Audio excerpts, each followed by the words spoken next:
Менің басымнан өткен бір оқиғаны айтып берсем. 2023 жыл мамыр айында колледжден жатақханаға келдім.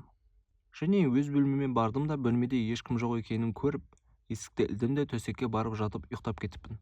Бір кезде қасыма бір бала келіп оятады. «Дос, су берші» деп. Мен тұрдым да, су үстелде тұр, құйып іше бер дедім. Бірақ мен есікті кілттеп алғам және ұйықтайтынымды ешкімге айтпағам. Ұйқымнан тұрып үстелге қарасам, сол су орнынан қозғалғанын байқадым. Және дәлізге шықсам, сол бала сабақтан енді келе жатыр екен. Мен жын екенін түсіндім. Сабақ бітті, демалысқа кеттік. Одан кейін қайта сабақ басталды. Күз мезгілі еді. Мен тағы жатақханада жатқан болатынмын. Бір кезде біреу шашымнан қатты тартып, атып тұрып қарасам, ешкім жоқ.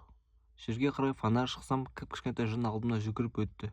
Шошып, күндіз түні бойы ұйықтай алмадым. Содан келесі күні әжетханаға бардым. Таң намазының уақыты келген болатын. Енді дәрет алу керек. Қасымдағы кабина жұмыс жасамайды, оны жауып қойған. Содан кейін дәрет сіңдіру үшін әжетханаға кірдім. Сол жасамайтын кабина жақтан біреудің қолы шығып тұр. Бөлмеге бардым, төсегіме жаттым. Есікке қарасам, біреудің көлеңкесі тұр. Бісмиллах дедім. Қасымдағы бала шыңғырып қашып, қолын қайырып кетіп қалды. Дәлізде одан сайын шошып, ол қайта келдіме бетіме қарап отырды. Мен сүре оқи бастадым. Ол жоқ болып кетті. Ал досым ертесіне үйінен енді келе жатты. Және сол жатақханада мен 7 рет бастырылдым.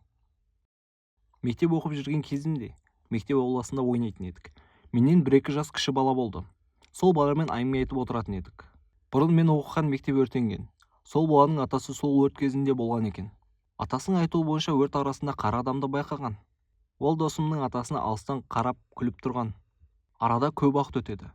Мектептің 3-ші қабатында жабық кабинет болатын. Ол кабинетте бұрын бір қыз асылып өлді деген мектеп арасында аңыз жүрді. Бір күн ағам шошып оянады. Не болды деп сұрасам, түсінде мектеп өртеніп жатыр екен. Мен 3-ші қабатта сол кабинеттің қасында ағама күліп қарап тұр екенмін. Айқайлап боқтап шақырса да күліп қарап тұра бергем. Ағама мектеп өртенген кездегі оқиғаны айтқан кезімде ол шок болды. Бұл шынайы менің әкем мен інімнің басына өткен оқиға болып табылады. Біз ауылда тұрамыз негізінен.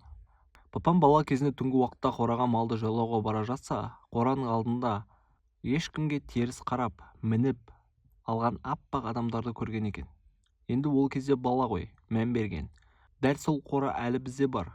Бір күні кішкентай інім 3-ші сынып оқиды. Түнде малды жайлауға қораға бара жатса, қораның алдында бір адам теріс қарап жасылып отыр екен.